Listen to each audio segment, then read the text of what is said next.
Hello, ladies and gentlemen, and welcome back to another episode. I am Jack, joined by my guest, It's Mr. Solis. and it has been quite some time, sir. How are you today? Oh, we are in it to win it, Jack. It's December. We are 3 weeks away from winter break and even closer to Christmas. Haven't started my shopping, full of all the anxiety. How are you, sir? Um, I had to deal with a lot of holiday shopping at my job. Dun dun dun. It was pretty chaotic. Um, and the past uh, couple of months since we've recorded, I don't know, things have been kind of all over the place, to say the Are you in least. hardware? Um, Not officially, but Mm. I get to work there a lot. Well, that's good. Yeah, I'm still waiting for them to move me over there officially, but Mm. just been working as doing the best I can. It's Right on. it's been definitely a little bit of a change, but it's a welcome one to me. Right on. But yeah, and then um, overall, just trying to you know relax and enjoy life. Mm-hmm. What's the weather like in Arizona? Um, it got like we got rain for about like a week straight, and then after that it was funny, it kind of jumped back to sunny, like Mm. 80s and all that, and then now it's kind of dropped back down to like 60s and 70s. Does it snow in your neck of the woods? No, because we're towards the bottom, we aren't at a high enough elevation. Mm, got it. They got some hail up in Phoenix actually. Mm, But yeah, we're too low, so we just get a lot of rain. I got you. I got you. But yeah, it's been chaotic to say the least, but we're still over here just pushing through. It's like I told one of the managers today because he saw me wearing my mask because I went to work sick and all that. He was asking how I was doing. He's like, you doing all right? I'm like, yeah, just a little under the weather, but we're still here. Yeah, we are. Yeah. But it's been quite some time since we've covered wrestling. Yeah, I'm not messing with NXT until they stop muddying up my chocolate with their TNA peanut butter. And then AEW does a lot on Wednesdays. I wish I can catch that more often, but I'm just so tired when I get home. That's how I feel about pay-per-views in general at this point because I'm just like, I'm too tired for this.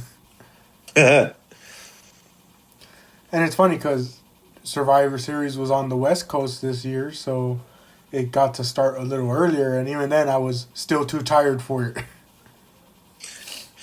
I was able to see it at a theater with my buddy, and I told his wife, my friend, got us tickets. Like have a guy's night out. It'll just be a good time. The doors opened at 2, Jack. The broadcast started at the pre-show. I asked him, I said, does Jeanette know that the show doesn't actually start till 4? And he goes, I don't think so. So we just hung out in the theater and watched, Big E and Wade Barrett and Joe Tessitore, like just, wax lyrical. And it was a good time.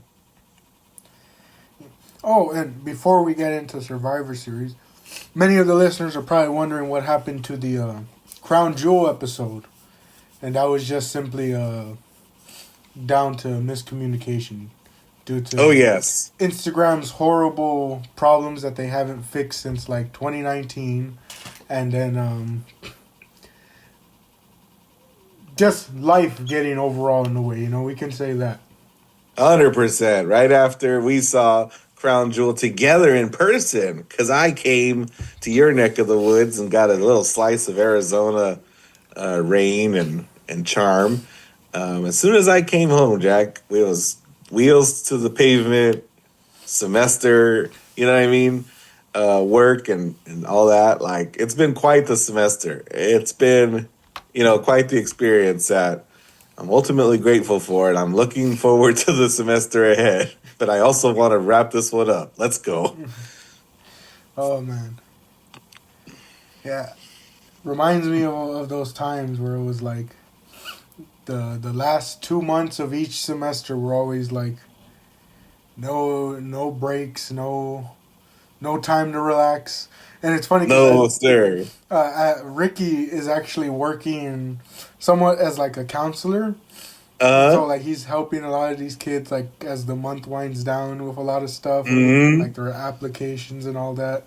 He's helping one of our other friends who's trying to go from community college to either UC or a CSU, and so like yeah. we're getting a reminder of that stuff when he's like doing his PIQs. Mm, Yeah, cute. but of course, Survivor Series, one of the big four.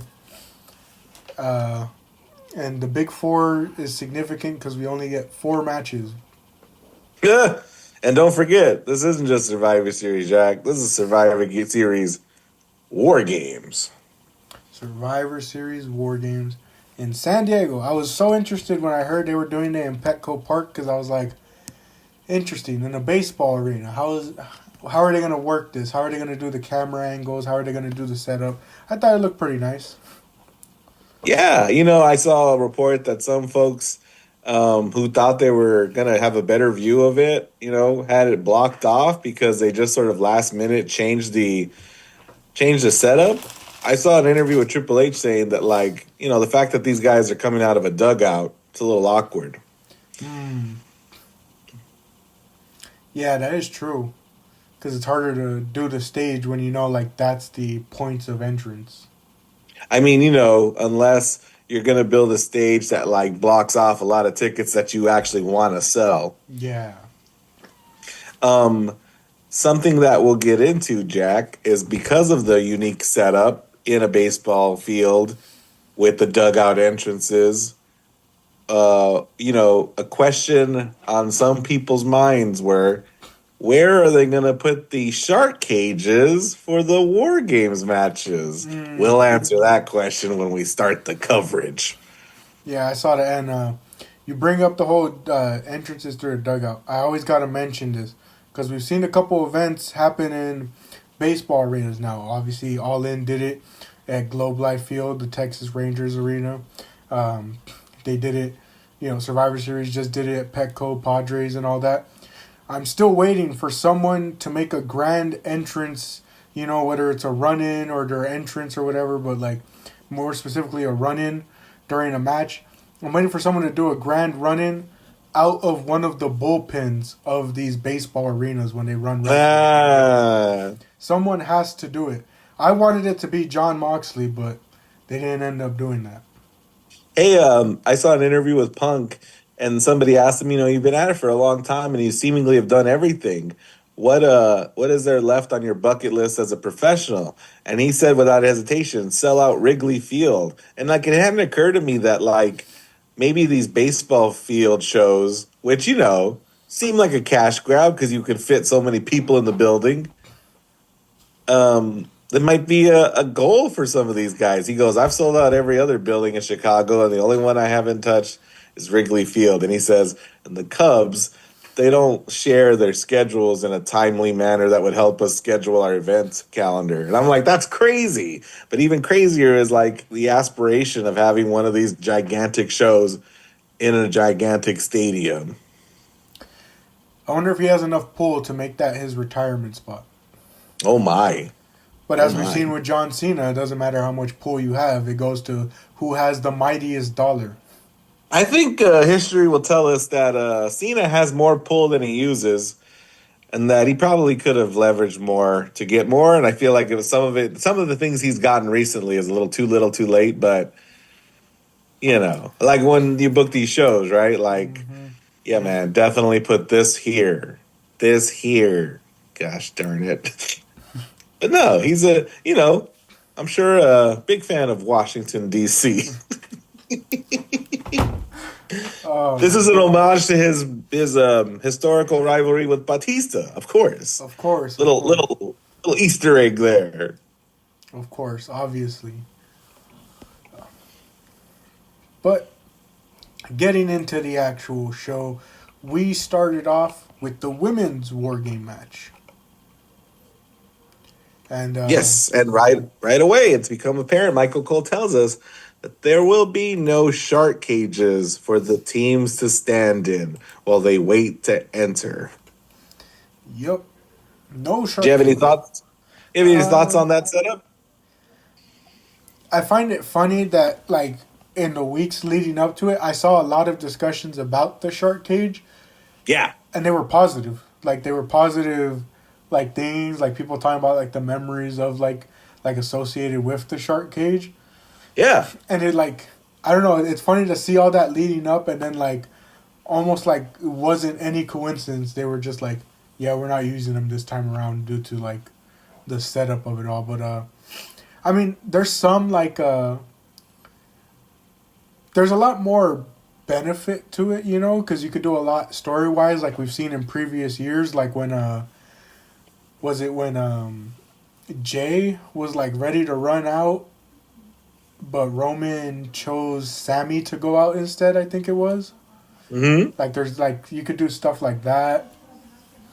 The obviously like the frustration of like like especially when they do like these makeshift teams where it's like certain guys don't want to work with one another, like forcing them to be in that same setup, really plays around with that.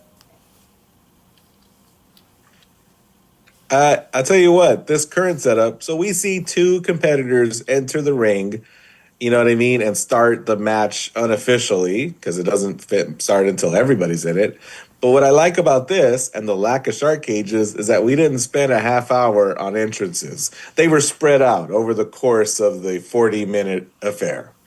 We Mm. just got two entrances. I thought the action started right away, but I have a funny, a little like aluminum foil hat jack, like a conspiracy theory. I want to know why I think they got rid of the shark cages. Huh. So we think maybe it's because of the baseball field, maybe it's because of the unique setup. There was no space or place for the shark cages. Maybe. I also think maybe one of the competitors tonight said explicitly, I'm not standing in a shark cage for 40 minutes. True. I can see who probably. And then you think about how could, for example, just putting names out there, how could Brock Lesnar and Bronson Reed fit in a standard shark cage, let alone the other three members of their team? That is true. I didn't even think of it that way. So he's like, I'm not doing that. He's not doing that, folks. That's like him not being in the Money in the Bank match that he won. True. The disgust that just washed over Jack's sick face. Oh, it's because it's always a reminder of that year of 2019 where everyone explicitly was just done with WWE. Done. I think there was I'm trying to think there was at least one time when we all booed in that AMC theater. I'll think of it. We'll come to it. But I jokingly told my friend, I'm canceling my subscription.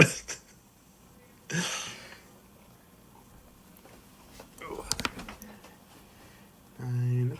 Sorry, I was counting up the points over here. I'm getting ready for the end and the dramatic reveal, but we started off with the women's war game. AJ Lee, Alexa Bliss, Charlotte Flair, Io Sky, and Rhea Ripley facing off against Becky Lynch, Lash Legend, Nia Jax, and Asuka and Kairi Sane. And the match starts with Charlotte Flair and Asuka. I will say, obviously, because I didn't pay too much attention to like the build up and lead up to this event. I honestly forgot this event was happening until I looked it up the day of to do the predictions with my dad. The one that caught me by surprise was was Lash Legend being included. I haven't been keeping Mm, up too much with like the alliance that's formed between her and Naya, mm, but it also just kind of reminded me because I was like, man, it's kind of crazy to think back to like this time last year. Her and Jakara were getting like a lot of time on the main roster, you know, especially in the tag scene, and then like they just didn't like they didn't bump them up to the main roster. They didn't really capitalize. They kind of just quietly sent them back down to NXT where they like teetered off until Jakara got released, and then now they've called Lash Legend back up. But it's like I don't know, like it's so random to think, but like that was a thought that came to my head where I was just like, man, it's kind of crazy how like we're having all these discussions now about like Triple H not capitalizing on certain things, waiting too long. It's like you think of like back to that where it's like, and I remember you around the time saying like we need more call ups from NXT. Like there's people that are ready, and you're just looking out and it's like, why wasn't this done like same time last year? You know? yeah, I have a feeling, Jack, that Lash Legend's inclusion, as random as it might feel, might have to do with Naomi's pivot that she made in August, and that you might think she would be in this position if Mm, she were available. mm. True, that makes sense, especially because the route Naomi was going before. Yeah, I could see it. You know, feuding with like perpetually feuding with like Rhea, Io, everybody. Everybody. Hmm. Any notable spots? Well, we all knew one spot that was coming. It's so frustrating, Jack, how well we knew it was coming. We knew it was gonna happen. Uh, EO, of course, top of the cage, trash can in hand. We all knew what was Trash happening. Trash can was branded this Branded time. too. Yeah. Jumping off, diving onto every single person except Becky Lynch. It was a front flip. Yeah, Or was it, yeah, well, Senton? yeah, she honestly blows my mind with some of the stuff she does because I'm like, how do you trust yourself to get these like rotations in, when you don't have your arms to help out, Goodness. Goodness. Talk about a trust fall. honestly. Um, and then, the funny thing about these War Games matches, like the way they are structured and the way a lot of the wrestlers themselves treat it, like Michael Cole mentions, the match doesn't start until all of them are in the cage, and it's like, yeah, and everyone's interest doesn't really get to the very peak until every single person's in, because it's like, you do get some good wrestling before, but it's like, it feels like everyone's just kind of waiting for, all right, everyone's here, now we can do all the stuff that we need to do.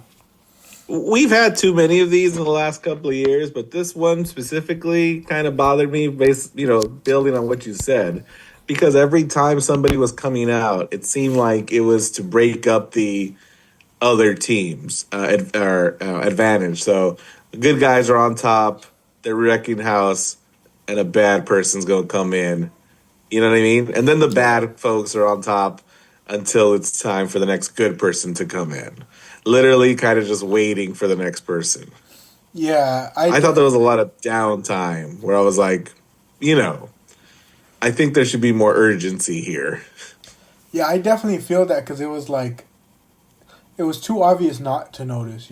Like every Mm, single time someone was coming in, it was because of something like that. And like I get the story beat of it, but like it's just like it was happening every single time.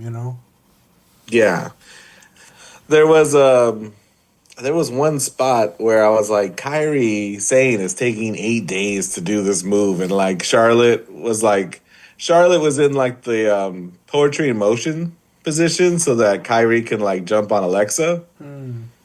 And like she was just, I don't know if she was in it too, like Charlotte took her position too soon, or Kyrie's just super slow. Because I was like, I could see it. I was like, well, I know what you're gonna do next. What's taking you so long to do it? Do it. The longer you take, the worse this feels and looks to anyone paying attention.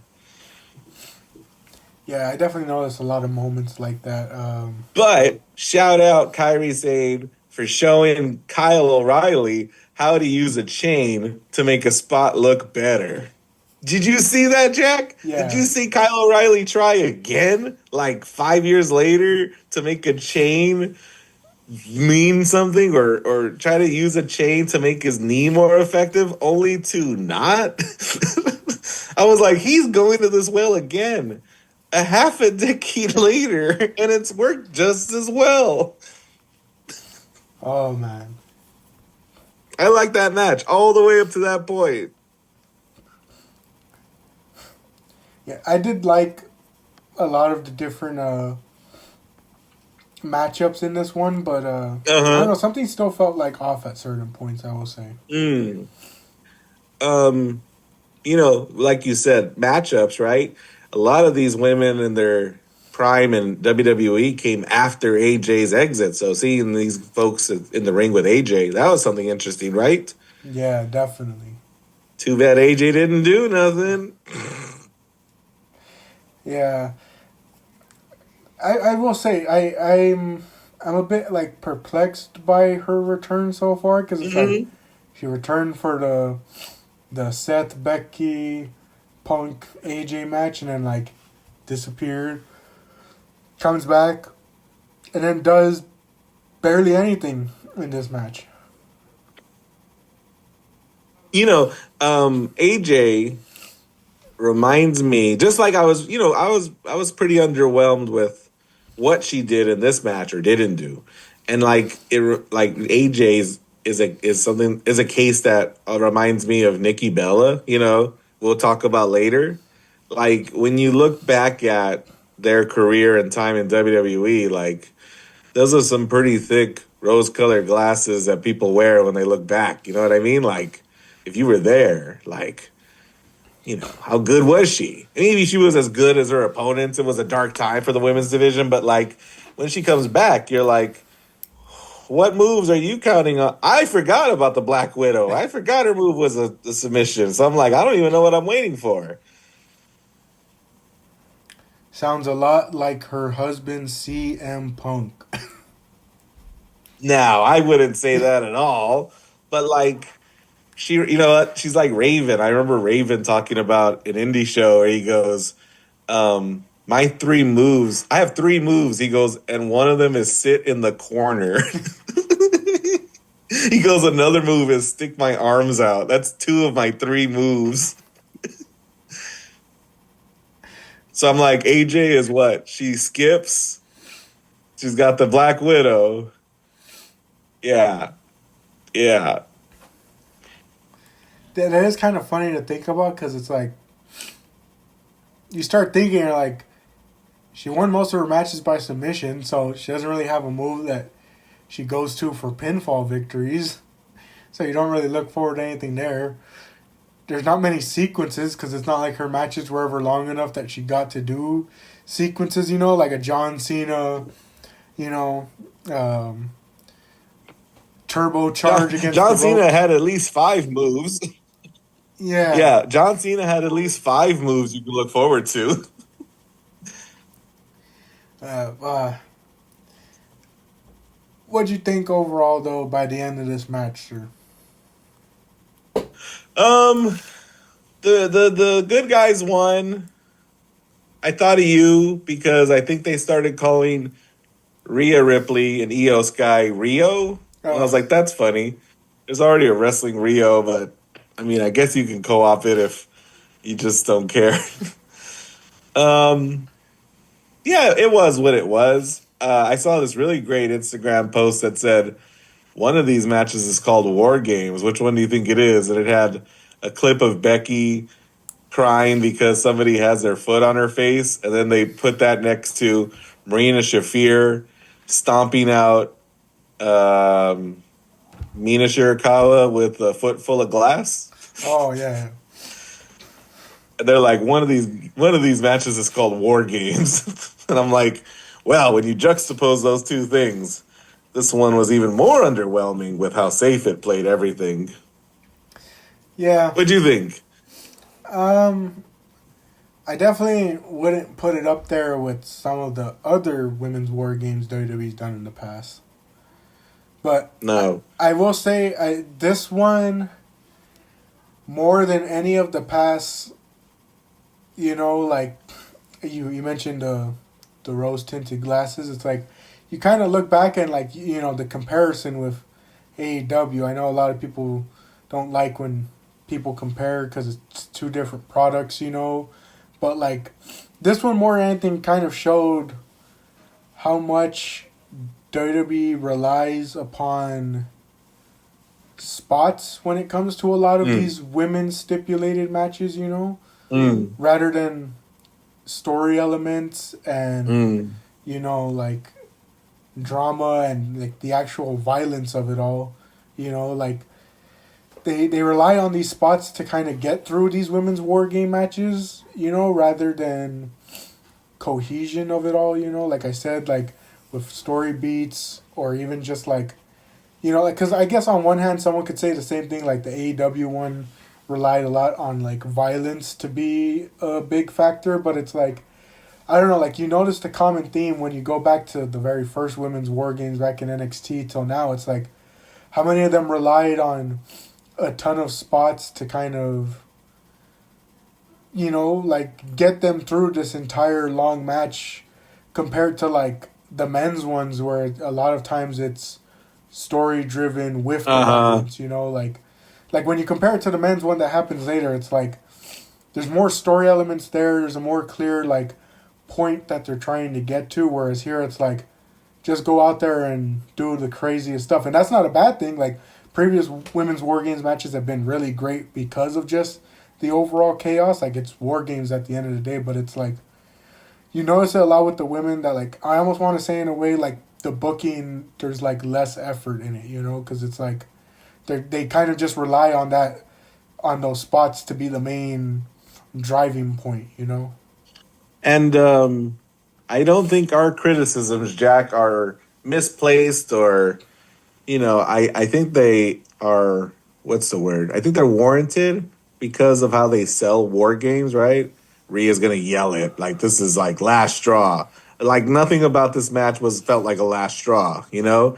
This didn't feel like wanting to put an end to this never ending, like previous board games where it's like, we got to end this bloodline now or you never, right? Like this never did feel like we were resolving anything. And then cut to Monday where Rhea goes, the war's not over. We're still fighting. And you're like, so what was the point of all that? You Yeah. won, but you're not done. So, that's great for a match stipulation of this caliber, right? Just like you say, war games just at the end of the day, it's war games. You're like, that's the worst way to look at this match. It shouldn't be so blasé or so mundane, Very but it much, was very much suffering from the Hell in a Cell has its own theme pay per hundred view, percent. and it's And October like now. almost all of the women on Monday rock up to work on Monday unscathed. And frankly, I'm not even in disbelief because none of them left the cage scathed. There was no scathing, Jack. No one was scathed. Yeah. So, like I said, it's not a bad match. Still very good, but a lot left to be desired. I didn't say very good. Moving on to our next match, though. By the way, for prediction's sake, all of us are correct on this one. Right on. So we're all 1-0 so far. Next match, John Cena versus Dominic Mysterio for the Intercontinental Champion. If you aren't keeping up, you would have thought, oh, so Dominic's defending his title against Cena. Nope, because if you were watching the weekly shows, you would know John Cena won the IC title, got the last title that he needed for his illustrious career. In his hometown. In his hometown. In a match they announced 3 minutes before it happened. You talk about rose tinted glasses. There will be no need for rose tinted glasses because everyone's gonna look back on this John Cena retirement run and be like, "What was this company doing with the final run of one of their greatest superstars?" I don't know, man. I think they're gonna look back at it like in the last like 3 weeks and go, "It was good." Honestly, yeah. Like actually, if I were to, I would probably call it real. Right down the middle. I think there's been almost as much bad as there's been good.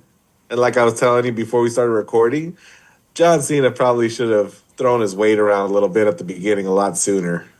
Yeah, definitely. He's a company guy, so he's a real I'll do what you tell me to do. But I feel like only recently has he been like, hey man, let's get Matt Cardona on SmackDown. That's just for fun. Yeah, very true. But, yep, John Cena defending the IC title against Dominic Mysterio. I didn't even think about the hometown aspect because let me double check this. I know Rey Mysterio obviously he reps the 619 because that's the area code for San Diego.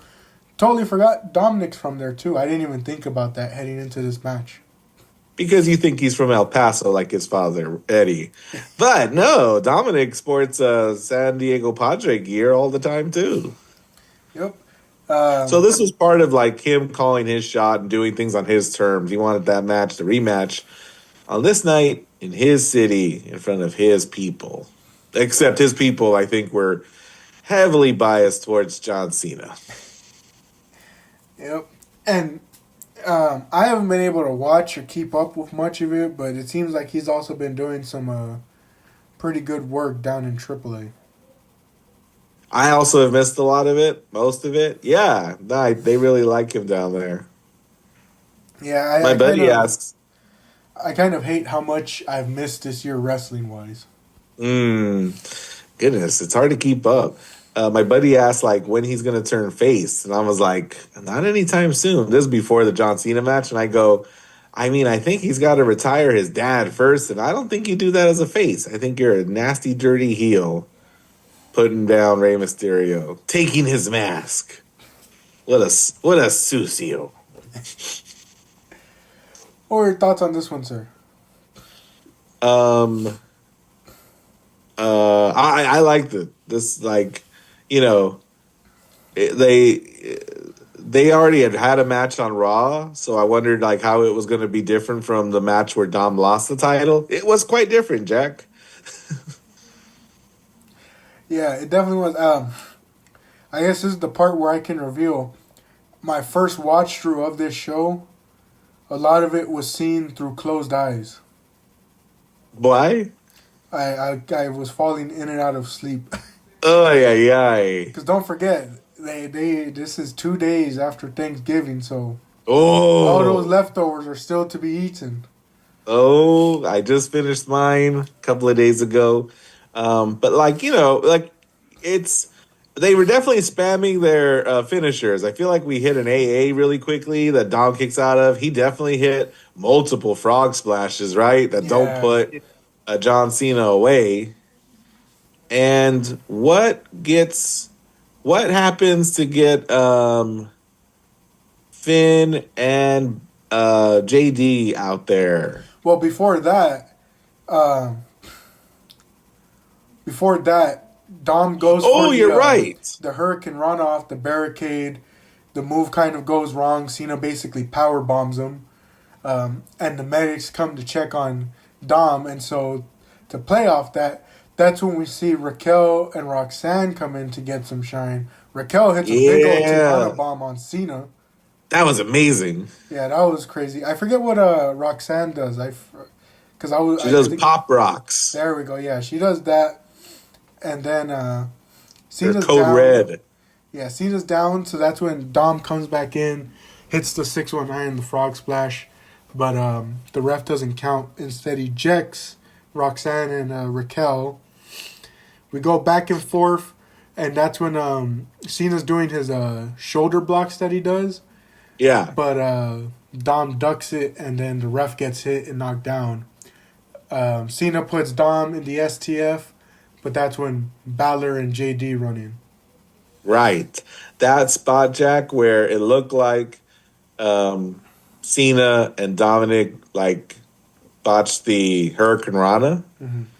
Like people in the theater bought it 1,000%. They got it hook, line, and sinker.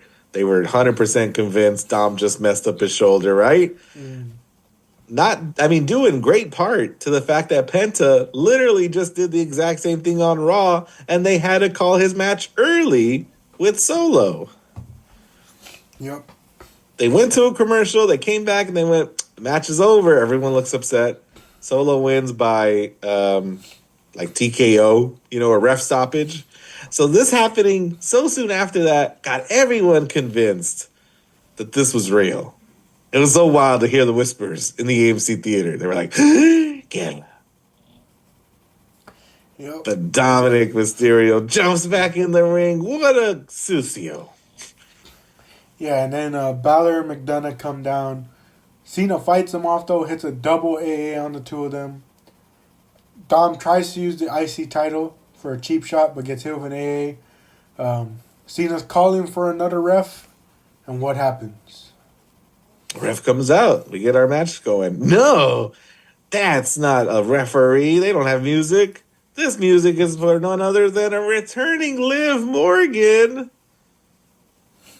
Liv comes back, turns on Dominic Mysterio, Dun, dun, dun. sides with John Cena. Big hug. One of those big, I jump on you, wrap my legs around you hug. Except she then hits Cena with a low blow. Right after she gives that like cold death stare that Cena doesn't see.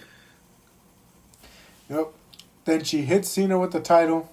Dom hits the frog splash, wins his title back. The power couple is reunited. I thought of my friend and said, this dude's never turning face. And I was surprised. My prediction was that Cena was going to win. I thought he'd take his Intercontinental Championship to his final match, but in hindsight, this makes sense. That Dominic could say he beat him, and whoever beats him next can say he beat him. Mm-hmm. And plus, obviously we don't know how the tournament's going to finish and play out, but with a lot of people predicting Gunther, it's like, does Gunther really need to go back to the IC title scene, No, I thought of that. It seemed like quite the step down for him. Yeah. But, good match. Like it. This was good. Yeah, this ticked a lot of boxes. Just, kept me guessing, and, this was good.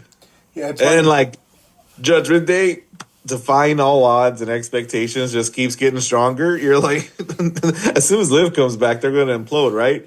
No, they seem stronger than ever. Did you see the ending of Raw? No. All right, check it out. So there's a women's tag team match. Won't tell you who's involved. Just know that more women's tag teams interfere. There's like 10 women out there just beating each other up, and you're like, hey, does Raw accidentally have an incredible women's tag division? Like, where'd that come from? Because literally, Jack, there's like 4 or 5 solid teams that like have teamed together multiple times that are going after each other. Well, that on top of all those women that are out there trying to get the best of them, Raquel, Roxanne, and Liv come out to clean house, and they pose with the belts. And when Raquel and Roxanne have the belts, Roxanne looks at Liv. Liv looks at Roxanne, and you think, oh, this is what's going to break up the Judgment Day. But no, Roxanne very coyly goes, here, you take it. And then Liv takes the belt. And you're like, oh, this is going to be amicable. But then Liv goes, no, you take it. And Raquel and Roxanne pose with the belts, and Liv holds both their hands up, united. And WWE said, look, we have a women's tag team division.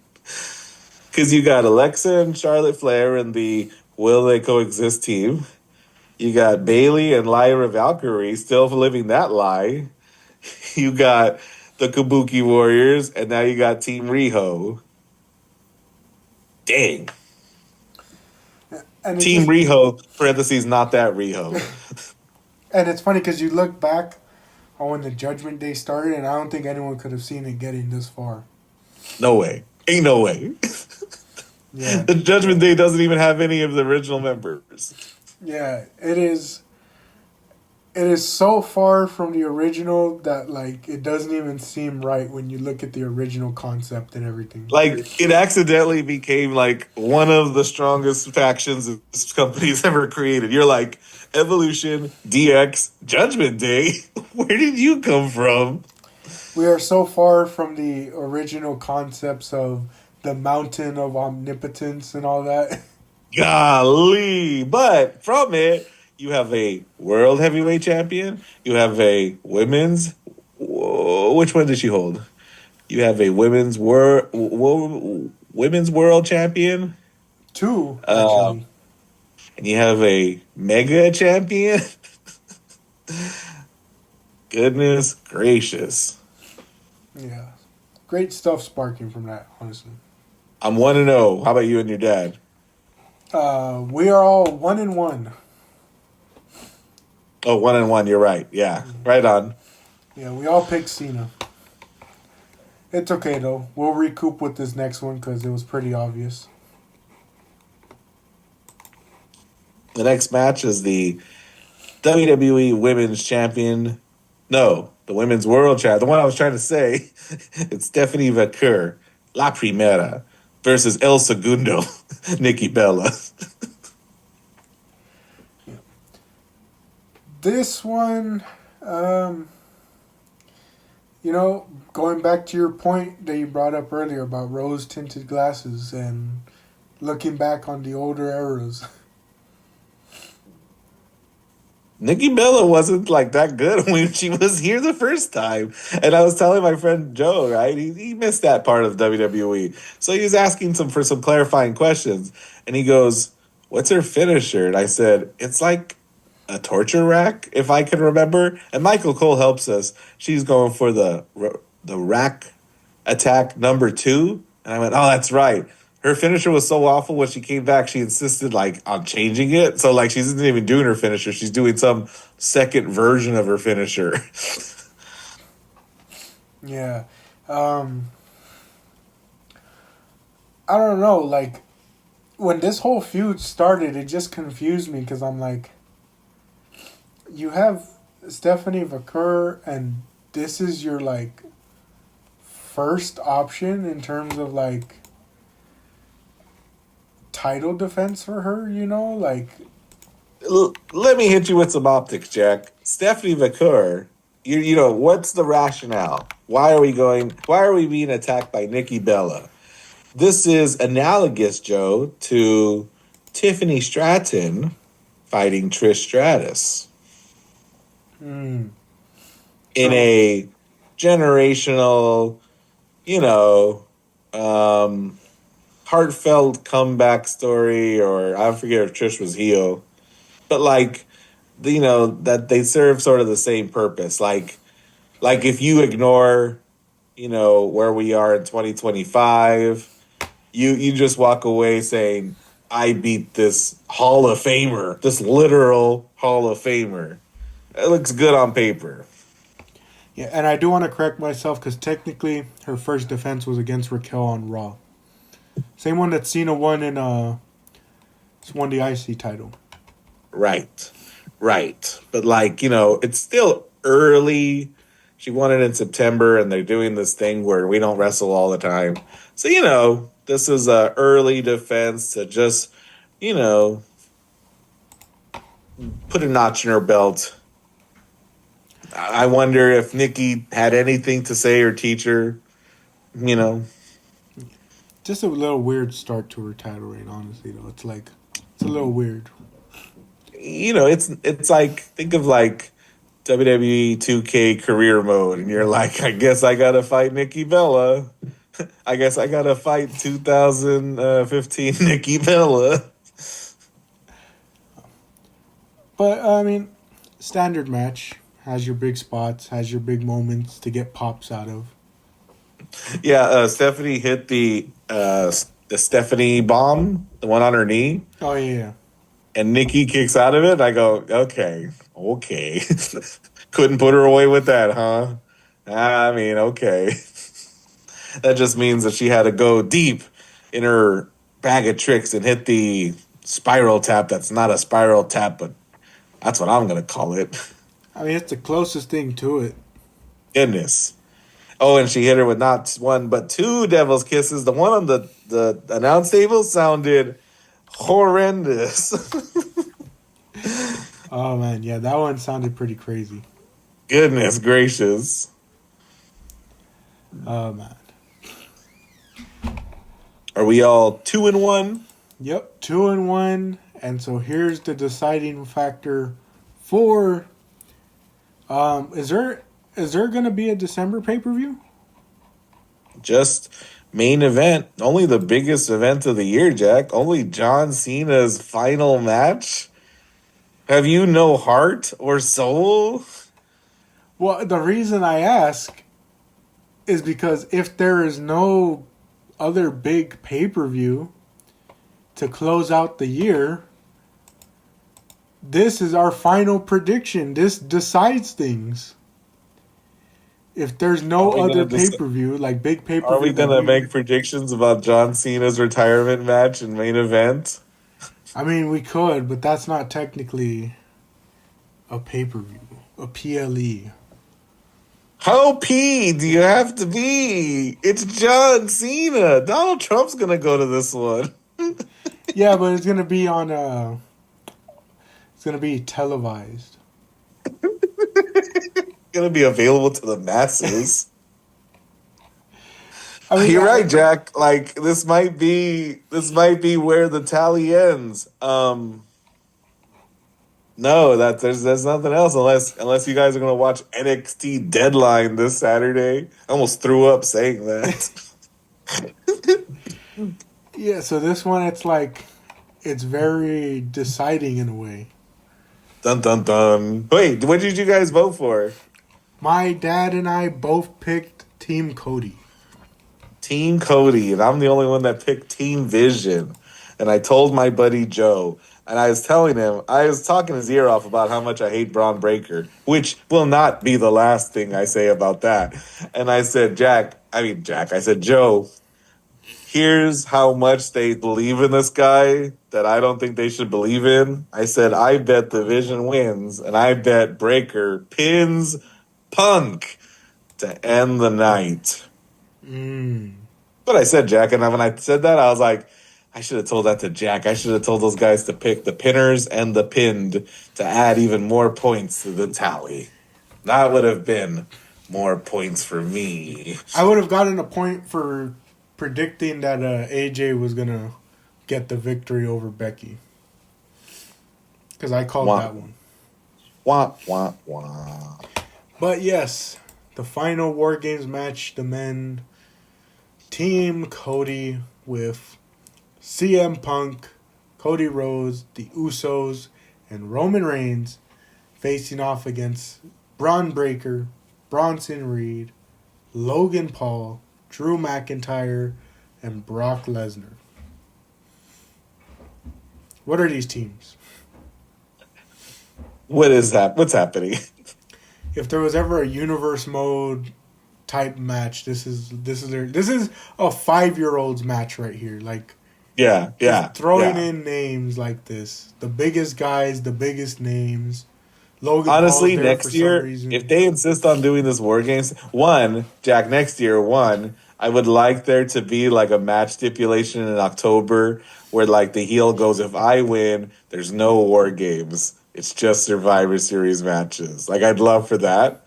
And if there are War Games, then I want people to say no.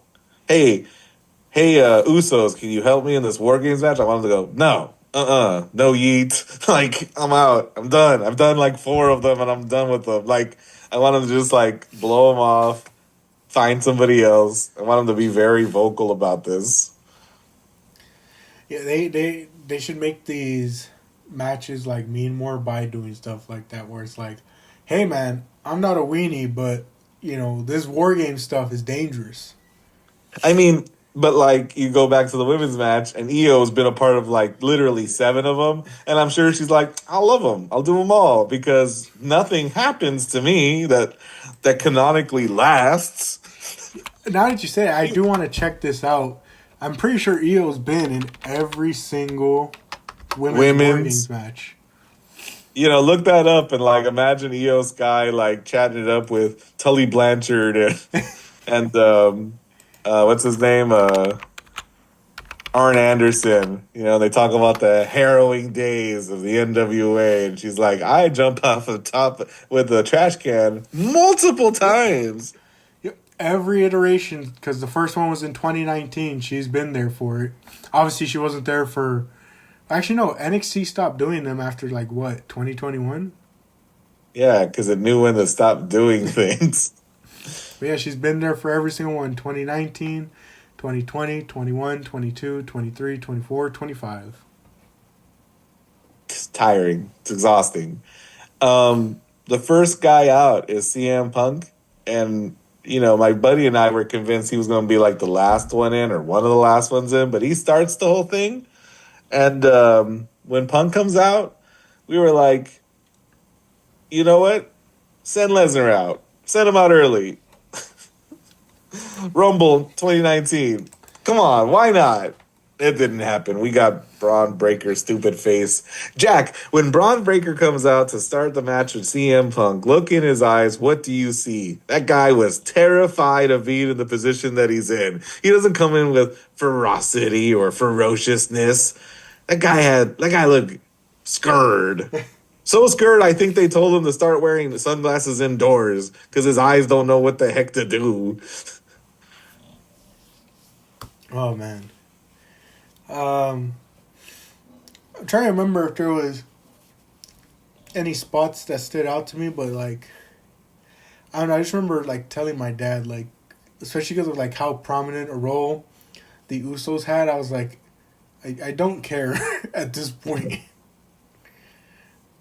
Yeah, they're like WWE 2K25 rating is only high by proxy, like only by association. I mean, Jay is technically an established main event star, but like when Jimmy came out, I was like, Jimmy's coming out. What for?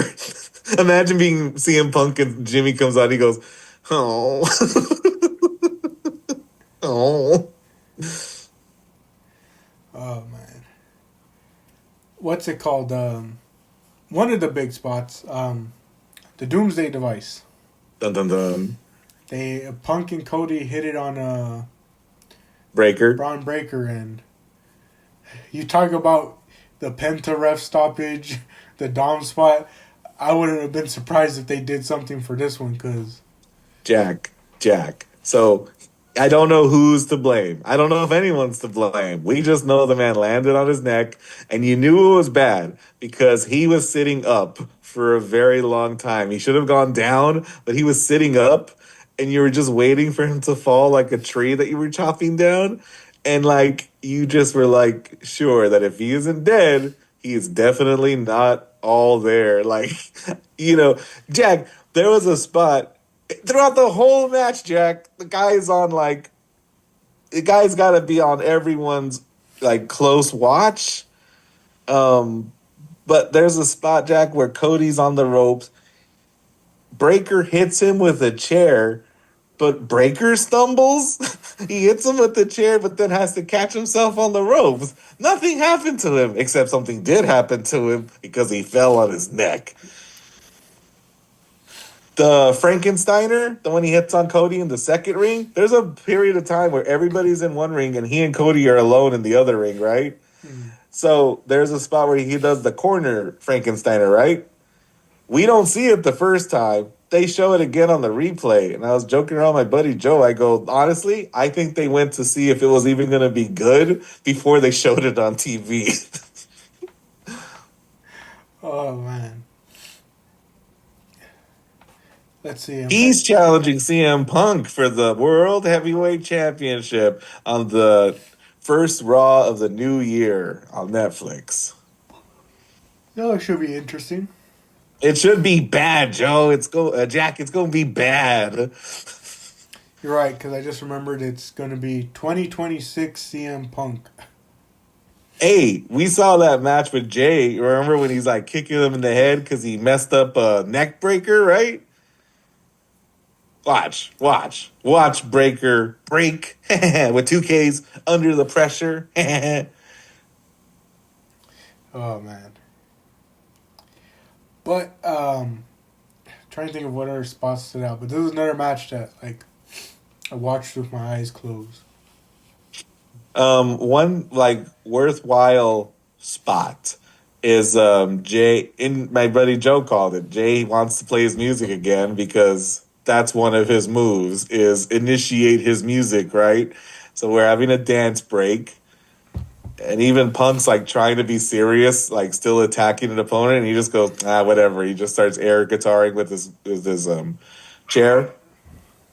Jay's eating, everyone's having a good time, the music's playing, and what I think is very good design, very good planning, very good juxtaposition is everything is interrupted by Brock Lesnar's music. I thought that was great. I thought it was like the world going, no, no, no, this is War Games. People are going to get hurt. And Brock Lesnar only has one mode.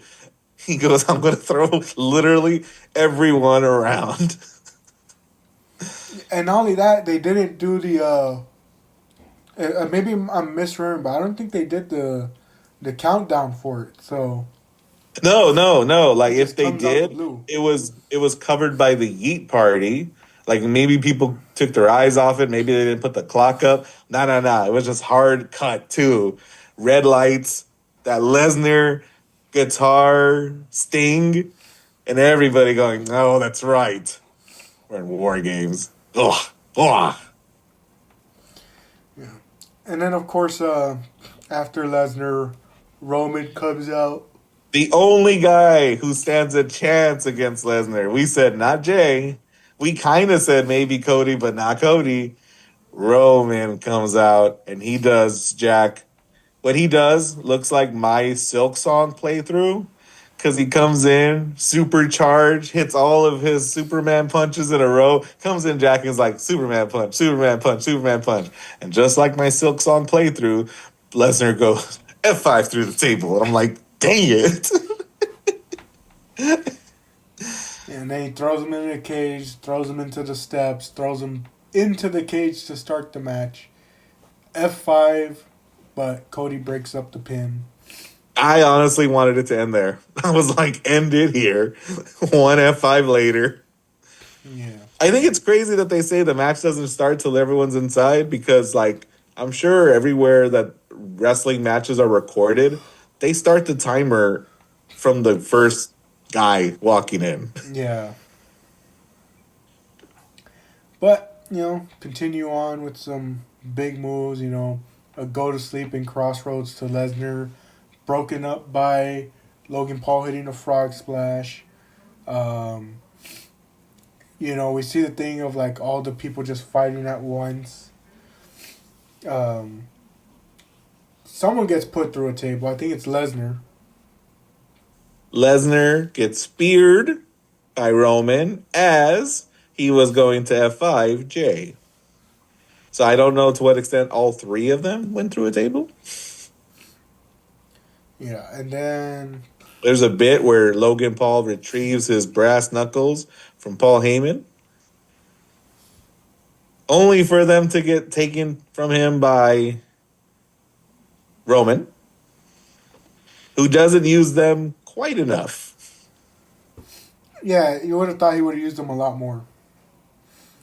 Also, I find it funny that it's always gonna be the funny thing about like heel turns and babyface turns is that like if someone goes from heel to babyface, they immediately just lose everything from their heel time. And I bring this up to say like Roman doesn't really use any of his antics that he used when he was a big old heel final boss. It's like you would have thought he would have busted that out in War Games, especially because like stuff like that's completely justified in this no DQ match, and yet he isn't like utilizing it to his full extent.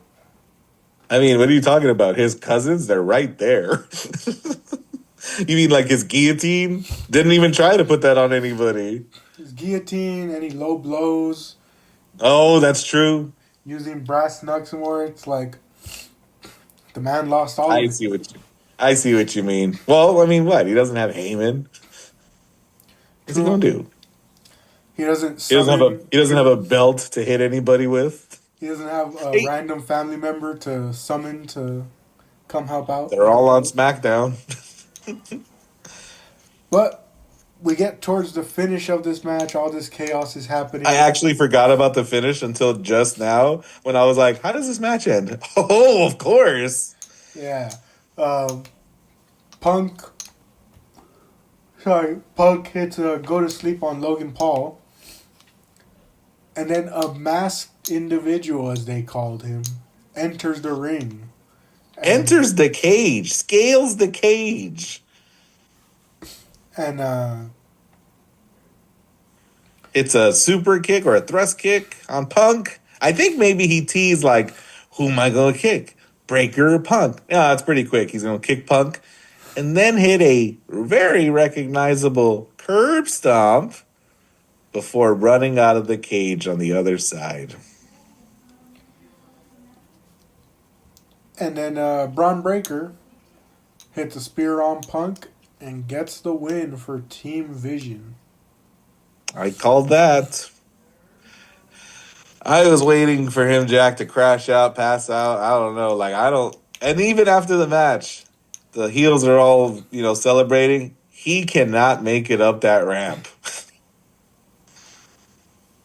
Oh man, that Doomsday spot. We're gonna look back on that like for years to come and be like, that's where the CTE started. Oh, oh, goodness gracious. Between that and his. Did you see his promo on Monday? Yeah, I saw his promo. Do you have any thoughts on it? Um, I did find like some of the reactions to it funny. Like I saw someone like they made like a TikTok about it and they were like calling it like him crashing out on CM Punk and all that. And I was like, I don't know. It was like it was good, but like not like anything crazy. Like it was very like a very expected promo of someone like Braun Breaker's character. Like to cut a promo like that. But what is his character? You call it was some kind of good. I'm like, he didn't say anything. It was very, I mean, there's a lot of things I want to call it and a lot of things I don't want to call it. But like, in the end, what did he say? Like, what are we going to clip? What are we, like, so my buddy texts me. He's watching Raw tonight. And he says, this is what he says. Because I was telling him about how much I hate this dude. He goes, well, la-dee-da. He tried to cut a promo with the big dogs. He said la-dee-da. Does he want to be the la-dee-da guy? Jack, when we look back at this CTE spot and this promo, I think all we're going to say is Mr. Solis was right about this dude. As the kids say, he's cooked. And it's funny because stuff like this reminds me of like that very first episode of NXT 2.0 where they introduced so many of these new guys. And like, I'll never forget Braun Breaker's introduction because he literally opens the show because LA Knight starts it and Braun Breaker interrupts him. And I'll never forget watching him being just so confused at his introduction because I'm like, that's our introduction? Like, that's the introduction to this new person? Like, it was like somewhat awkward in a way. And I was like, this is odd. And then he beats LA Knight in the first match of the night. And LA Knight had a match later in the night. So it was like, it was very confusing. But I'll never forget when like he came and did that. Like his introduction. And then later in the show when he has that face off with Ciampa as well. And I'm just like, I'll never forget that watching that first episode. Because I was like, let's just give it a shot. NXT 2.0. Let's see what these new people are going to be like. And I'll never forget seeing I was just left so confused. I was like, I don't know how to feel about like I know who this guy is, but like I don't know how to feel about him. And I will take it one step further, Jack, to say I don't know who this guy is. He doesn't either. They need to put him in the oven. He's not done. You know, he's gonna go up against CM Punk's gonna eat him alive. CM Punk's gonna come back, do one promo on him at 50%, Jack. He's gonna go, all right, I better dial this back and only hit him with 50% of my power. And the man's gonna get cooked. You know what I mean? Like, he's gonna get burned. Lee Jack that promo and all of the nothing he said loudly, right? He's like, your wife's more popular than you. Like, that's not even true. Like, that's demonstrably not true. And that's not something he's even fazed by. Like, no part of his character would be bothered by that statement at all. Golly, la dee da. He said, you said, I hope you can cut a promo, and then did whatever he did on Monday and thought he did something. Jack, people bark. Does that mean they like him? Does that mean he's a popular guy? No, they just like to bark. The man's Titus O'Neil at best. Listen, since his debut on NXT, all I've wanted is to be. I am a man who is happily separated from his money. Nothing about this man makes me want to buy anything. He's never had a good shirt. He calls himself a dog. That's stupid. At least his dad had a better moniker. He was the dog faced gremlin. That's something you can put on a shirt. That's something you can say every week. What is this man? He's a dog. That's stupid, and you're stupid, and you should have been thinking harder about it. You've had this much time, 28-year-old. So he'll figure himself out. He'll be a better version of this in 10 years or 5. But like right now, no way. He's Jay. Jay came out there, looked at them people like he'd never seen a crowd before, and got tongue-tied. This dude's the exact same place. He ain't ready. He ain't him. There's a bunch of people I'd rather see fight CM Punk for this championship. But listen, we'll get this one out of the way, if it even happens. Let's see if he makes it, you know? And listen, I mean, do you remember when he fought Jay in that Philadelphia street fight and he ate it on that shopping cart? Like, the side of the ring was so big. How you gonna fall right on top of that shopping cart? At this point, they should let him recreate. Was it the Rhino spot where he tries to go for the gore and goes through the shopping cart? Too soon, Jack. Too soon. I think he tore his shoulder off that one. Oh man! And then people, the worst things I've seen said online, the worst takes I've heard is people saying that he's as good as Scott Steiner. You shut your blasphemous face when you say things like that. I want Scott to come back and put him in his place. Please. Oh man! And then of course there's the topic of who is our mystery person. Who is our mystery person? Do you have any predictions, Jack? I really don't know. It's not Could it Seth be? Rollins. It wouldn't make any sense. But that's the only lead that Adam Pearce is working off of. Could it be, Jack? The names I've heard thrown out were Austin Theory. Dun dun dun. I've heard that one. Could it be Montel Ford? That's what my buddy thinks it is, based on his ability to scale that ring. He's a tall dude. I didn't even take into account like athleticism like that. You know, I don't think it could be anyone from NXT. I think like a reveal like this has got to be someone that, you know, the audience knows. True. Like for this all to be worthwhile. Yeah, it's gonna be interesting because I'm just like, I wonder who they go with.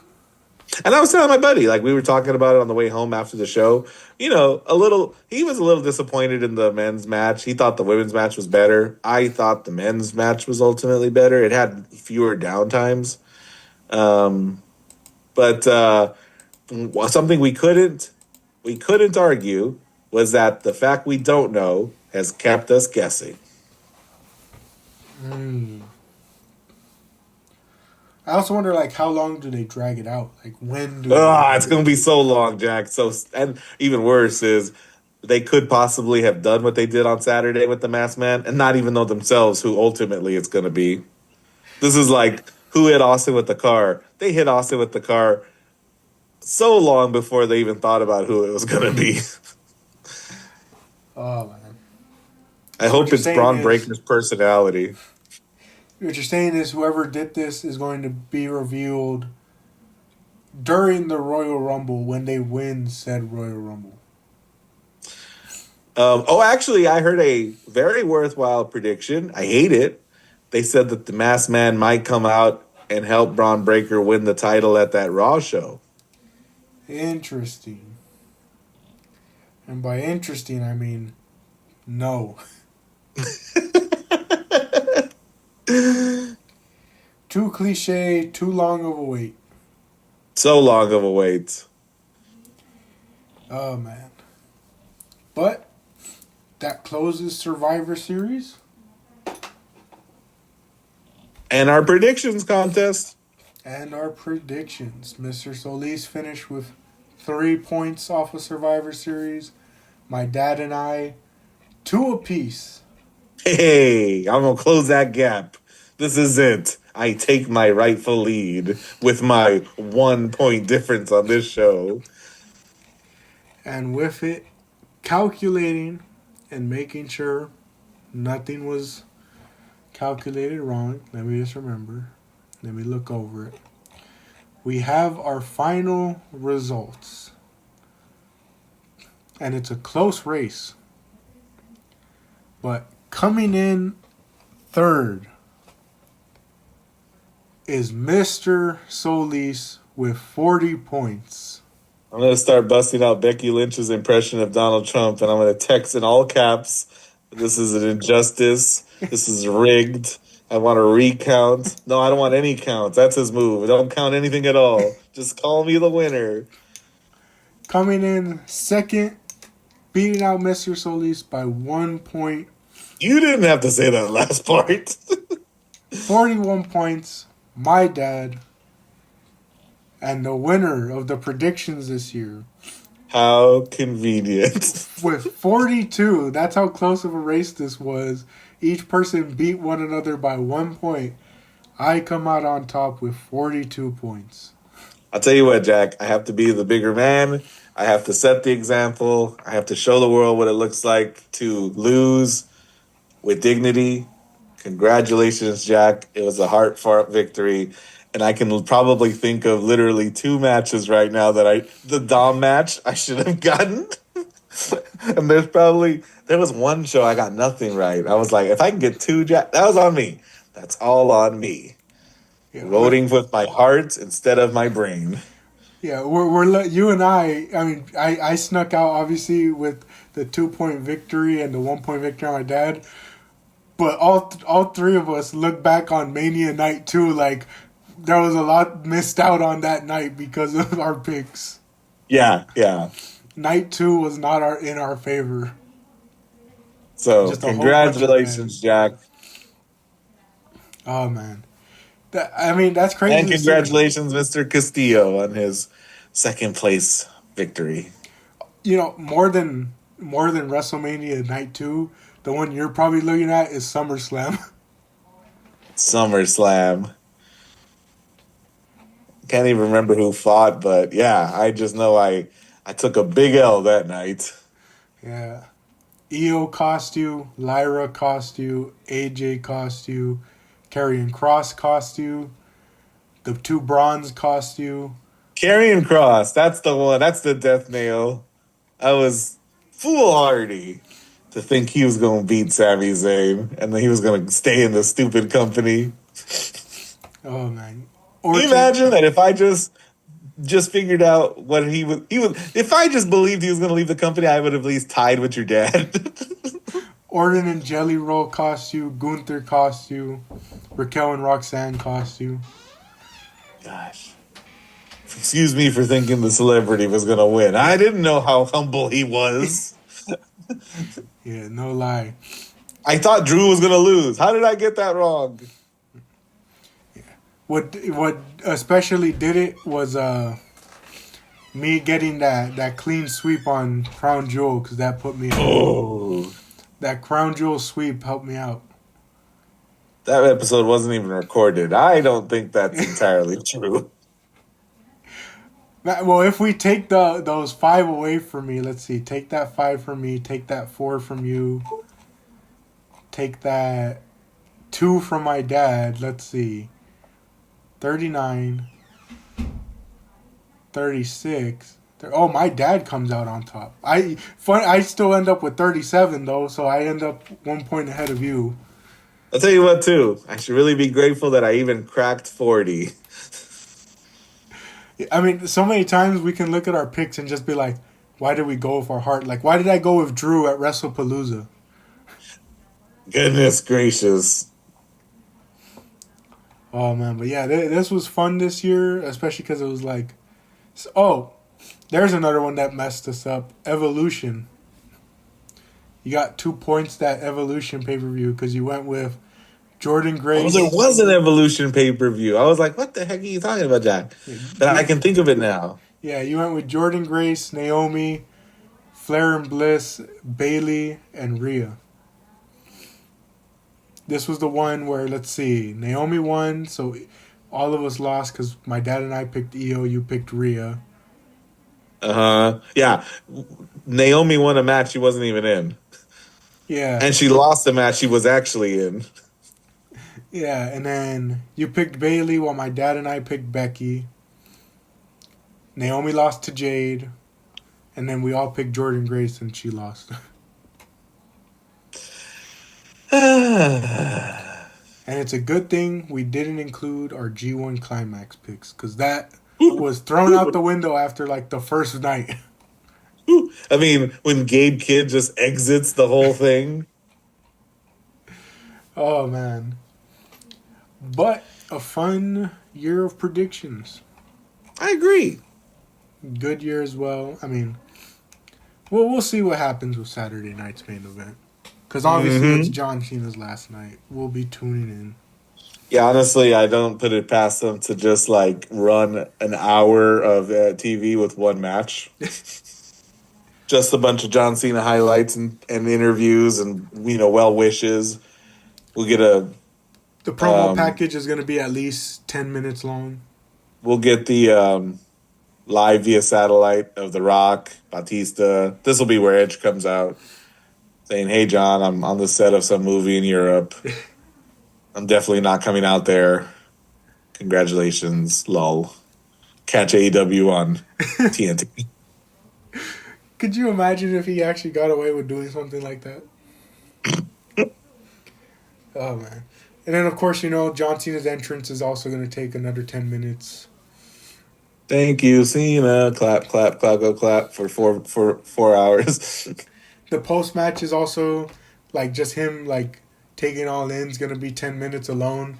And then he grabs the mic and just like Sting at Revolution, it's going to cut to black and no one at home gets to hear any of it. Or just like Goldberg on his Saturday night's main events. Hey, now that we have our finals and it's happening Friday, do you think it's Gunther or do you think it's LA Knight? Yeah. I think it's Gunther just because this WWE don't got the backbone to swerve people. You don't think so? I don't think so. Seeing LA Knight make it as far as he has, I wonder if he's been okay with all of the nothing they've done with his character because they said, yeah, but what if you fight John Cena in his last match? Interesting. My buddy asked, I'm going to read his text that I haven't responded to, but he said, also, Knight and Gunther, who gets the torch? Knight? I really like Gunther, but can Cena's torch be passed to a heel? So that's why I'm like, hey, man, why don't we pass it tonight? Yeah. I could see it. It'll definitely be interesting. I think, it's not the worst idea. Jay was actually the worst idea. Jay being in that tournament. But I saw like a picture of the Final Four and somebody said, not one of these men should be John Cena's last match. Oh man. But there's one more thing, sir. Oh, I think I know what it is. It's not just the predictions that have now wrapped up. It's the spoilers. With no pay-per-view to look forward to other than World's End, probably, which Uh huh. we've never really historically covered, becomes the end-all, be-all of the podcast for us. 5 years strong, notching in yet another year. The top 10 matches of Mr. Solis and I from the year now being 2025. I was thinking of that list this very Monday, Jack. It doesn't make the list, but Gunther versus Solo in the quarterfinal match was very good. I even had to think, is this worth the list? No, but it was good. I truly have to examine my list because this spreadsheet is very barren compared to previous years. If I can personify your list, I bet it's a lot of tassels and streamers and glitter and furry bits. I was joking around with my friend. I was like, I gotta ask my buddy about these Joshi wrestlers and why they all insist on their tassels and their chains and their glitter and their bits. Yeah, I got a lot of rewatching to do too because I see the matches like I've highlighted and I'm like, Yeah. I don't even remember what happened in said matches. Yeah, I don't know how many of those I have. I have a list too that I can trim to 10. And then you'll know that I'm always interested in making a special selection for my 10th place match. I I want to be really considerate of what I call my 10th place match. There's been some good shows and there's been some good matches. There's one match I have highlighted here that I'll bring up now because I know I won't bring it up in my top 10 because of the Yeah, big criticism I have of it that keeps it from being top 10. yeah. Okada versus Mike Bailey at Double or Nothing. Uh-huh. Mike Bailey single-handedly carried that match on his back until Okada decided to lock in for like the last 5 minutes of it. That's so funny. Like the one's ability to recognize when that dude locks in. Because I swear, I forget how long this match was, but the entire time watching, I'm like, dude, Mike Bailey's kicking all of Okada. This man's going off, but it feels like Okada's giving him like nothing and not like in a, oh, your attacks have no effect on me way. More like a, dude, it seems like Okada doesn't care about this match at all. And then finally there's like a big move that happens like from the top rope. And then like the last 5 minutes, Okada starts going off and it's like, why couldn't you have just done that for like half the match and it would have elevated it even more. Like poor Mike Bailey was carrying this match. He cared from the beginning. You know what that reminds me of, Jack? So I'm complaining about Braun Breaker the entire ride home, and I was talking about like I said honestly, Joe. I said Braun Breaker really. I've been watching wrestling for so long. I've seen guys come and go, and I said I really actually watching him struggle as much as he does. I said I really realize how much I take for granted the dudes who are so much better at this, right? And I don't know, because he's young, my buddy started to rattle off guys who were awkward when they were young. And he mentioned Randy Orton. And I said, slow your roll.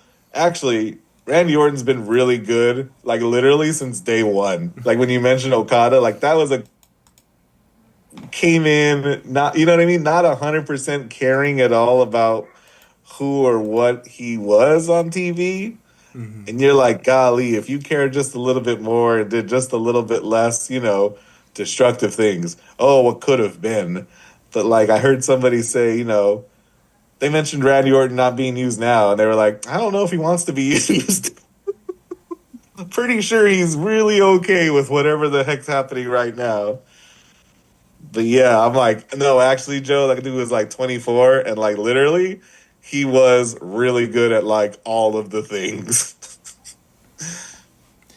Yeah, and Orton definitely laid back these past couple of years because of how much he did to start his career.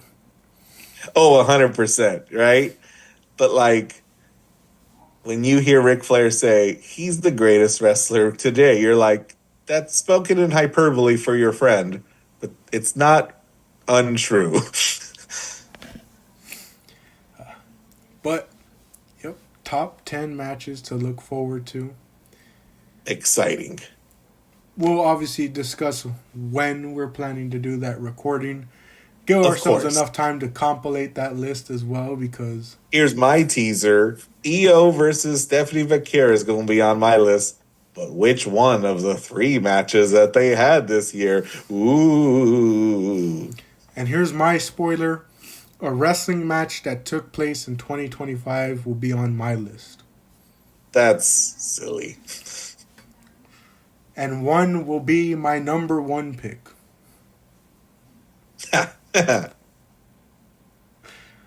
Could you imagine if 1 year, like I just was so done with wrestling that I just gave you a top 10 of the previous year as well that didn't make last year's list, but I'm like, hey, these 10 matches weren't good enough to make the top 10 last year, but they're better than anything else that happened this year. I don't know. I feel like there was a match I watched retroactively where I was like, God, I wish I could put this match on that list as a match I saw this year. Here's a match I discovered in 2025. But yeah, a lot to look forward to. And then we're into the new year. Woohoo! It was funny, with the Survivor Series, I was like, how did I do it when we watched WrestlePalooza and then when we watched Crown Jewel? I was like, what did I use to put it all? I was having to scramble to find the show. I was like, I don't Oh, remember what wow. I did last time. Oh, my.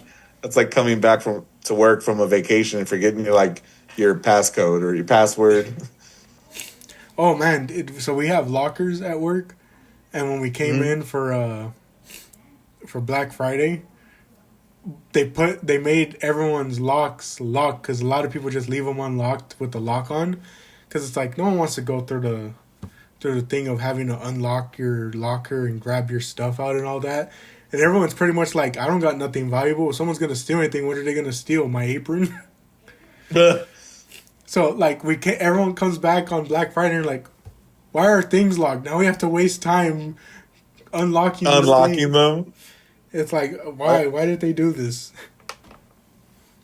Who secured my things? Oh man. But any final thoughts, sir? Looking forward to John Cena's last match and WWE's last PLE of the most P premium live event. I mean, people pay thousands of dollars for their seats, Jack. How premium they got to be just because it's on Peacock?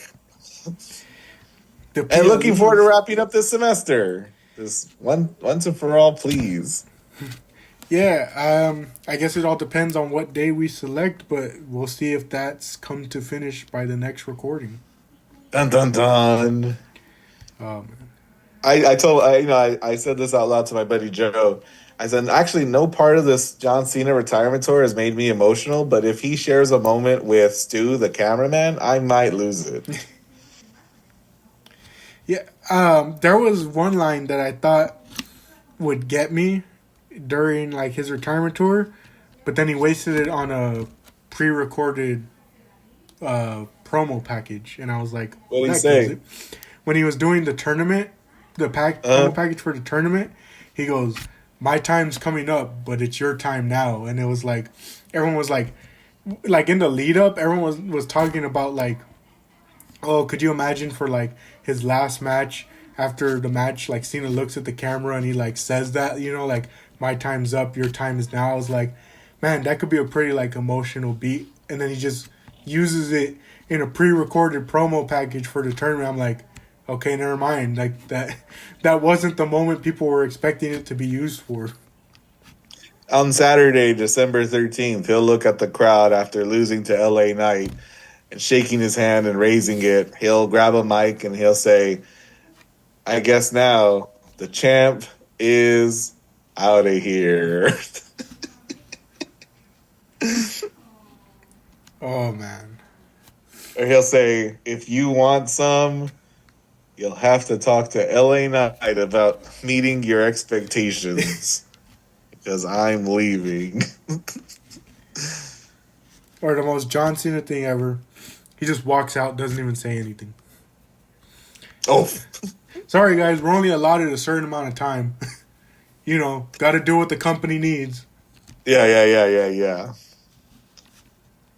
Is there any other Cena catchphrases that we can riff on? Um, He's the never seen anymore 17. You truly, after tonight, will not be able to see me. oh man.